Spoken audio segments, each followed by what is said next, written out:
እውነቱን እንነጋገር ከተባለ አብዛኞቻችን እንዴት ገንዘብ ማግኘት እንደምንችል አልተማርንም። ከልጅነታችን ጀምሮ እንድንማር፣ ጠንክረን እንድንሰራና ጥሩን ነገር እንድንጠብቅ ብቻ ነው የተነገረን።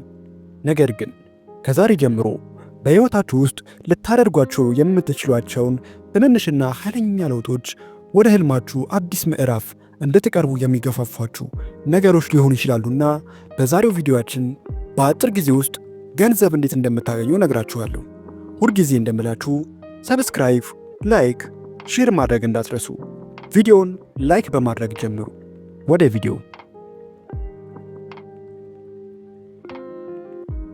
ተቀጥራችሁ ደሞዝ በመጠበቅ እየኖራችሁም ይሁን ወይም በራሳችሁ ጥረት የምትንቀሳቀሱ እነዚህን 7 የገንዘብ ማግኛ ዘዴዎች ቀላል ስነ ምግባር የተሞሉና በሚገርም ሁኔታም ውጤታማ የሚያደርጉ ዘዴዎች ናቸውና እስከ መጨረሻው ተከታተሏቸው። ይሁን እንጂ እነዚህ ዘዴዎች ሀብታም የሚያደርጉት በፍጥነት ሳይሆን ቀስ በቀስ በልምምድና ተስፋ ባለመቁረጥ ነው። ስለሆነም በማስተዋልና በጥንቃቄ እነዚህን ዘዴዎች በየቀኑ ደጋግመን መስራት ይኖርብናል። አንደኛ፣ እያንዳንዷን ገንዘብ ተከታተሏት። ገንዘብ ግልጽነትን ይወዳል። የመጀመሪያው እርምጃ እያንዳንዷ ብር የት እንደምትሄድ እወቁ። የምታወጧትን እያንዳንዷን ገንዘብ በማስታወሻ ደብተር መመዝገብ ልምድ አድርጉ። ይህም ለሌላ ጊዜ ያለ አግባብ ገንዘብ ወጪ እንዳታደርጉ ይረዳችኋል። የማትለኩትን ነገር ማስተዳደር አትችሉምና ገቢና ወጪያችሁን በአግባቡ መመዝገብ ይኖርባችኋል። ሁለተኛ፣ የሚገባችሁን ነገር ጠይቁ። ተቀጣሪ ከሆናችሁ እድገት እንድታገኙና ደሞዝ እንዲጨመርላችሁ ጠይቁ። ነፃ ከሆናችሁ ዋጋችሁን ከፍ አድርጉ። ብዙ ሰዎች ማግኘት ያለባቸውን ገንዘብ አያገኙም፣ ምክንያቱም ለመጠየቅ ስለሚፈሩ ነው። ነገር ግን በራስ መተማመን በዝግጅት ያድጋል። ዋጋችሁን እወቁ። ለችሎታችሁ ብቻ ሳይሆን ለምታባክኗት ለእያንዳንዷ ደቂቃ እንዲከፈላችሁ አድርጉ። ሶስተኛ፣ በችሎታችሁ ገንዘብ መስራት ጀምሩ። ገንዘብ ለማግኘት በሰዓት መገበያየት ማቆም ትፈልጋላችሁ? እንግዲያውስ ነገሮችን አውቶማቲክ ማድረግ ጀምሩ። በመጀመሪያ ቆም ብላችሁ ትንሽ አስቡ። በችሎታችሁ ጀምሩ። እንደ ሐሳብ ሊታተም የሚችል መጽሐፍ ጻፉ፣ ወይም የምታምኑትን ምርቶች ሶሻል ሚዲያ በማስተዋወቅ ገንዘብ ስሩ።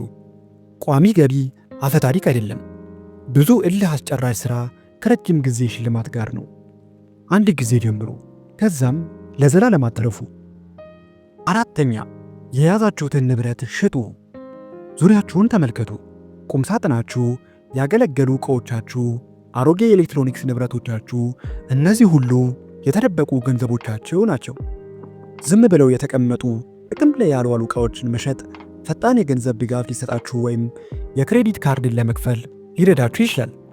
እና ደግሞ የተዝረከረከውን ነገር ማጥራት የሚያስደንቅ ነገር ነው።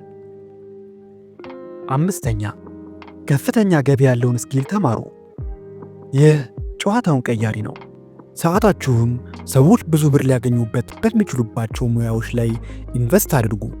ለምሳሌ በራይቲንግ፣ በኤዲቲንግ፣ በዲዛይኒንግ፣ በማርኬቲንግ ወይም በቪዲዮ ስክሪፕት ትምህርት በነፃ ከዩቱብ ወይም እነዚህን ኮርሶች ከሚሰጡ ትምህርት ቤቶች በመማር ገንዘብ መስራት ትችላላችሁ። ዲግሪ አያስፈልጋችሁም። ወጥነትና የማወቅ ጉጉት ካላችሁ ብቻ በቂ ነው። ስድስተኛ፣ ወጪና ገቢያችሁን አመጣጥኑ። ብዙ ገንዘብ ባገኛችሁ ቁጥር ብዙ የምታጠፉት ነገር ይኖራል። ነገር ግን መስመሩን ከያዛችሁስ? ገቢያችሁ ከፍ ካለ ነገር ግን ወጪያችሁ የማይጨምር ከሆነ የገንዘብ ነፃነት አግኝታችኋል ማለት ነው። ከእሴቶቻችሁ ጋር የማይጣጣሙ ነገሮችን አይ ማለትን ተማሩ። ሰባተኛ፣ ገንዘብ ባላቸው ሰዎች ራሳችሁን ክበቡ። ገንዘብ ሂሳብ ብቻ አይደለም፣ አስተሳሰብ ነው።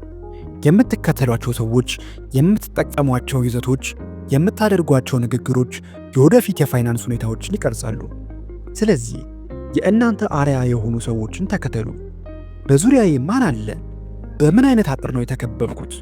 ብላችሁ ራሳችሁን ጠይቁና በምታገኙት መልስ ማንነታችሁን ገንቡ። ሁሉንም ነገር ማወቅ አያስፈልጋችሁም። መጀመርና ትናንሽ ደረጃዎችን እያሳደጋችሁ መሄድ ያስፈልጋችኋል። በመጀመሪያ ያጠራቀማችሁት ገንዘብ፣ በመጀመሪያ የተማራችሁት ሙያ፣ በመጀመሪያ ይህንን ማድረግ እችላለሁ ያላችሁበት ሰዓት ሁሉንም ነገሮች የሚቀይሩ ቅጽበቶች ናቸው። ይህ ቪዲዮ እናንተን ከረዳችሁ እናንተ ለምታውቋቸው ለባለ ተስፋ ሰዎች ሼር አድርጉላቸው። እናም እናንተ ወደፊት የተሻለ ማንነት መገንባት የምትሹ ከሆነ ሰብስክራይብ በማድረግ የደውል ምልክቷን ይጫኑ። በጋራ እንደግ።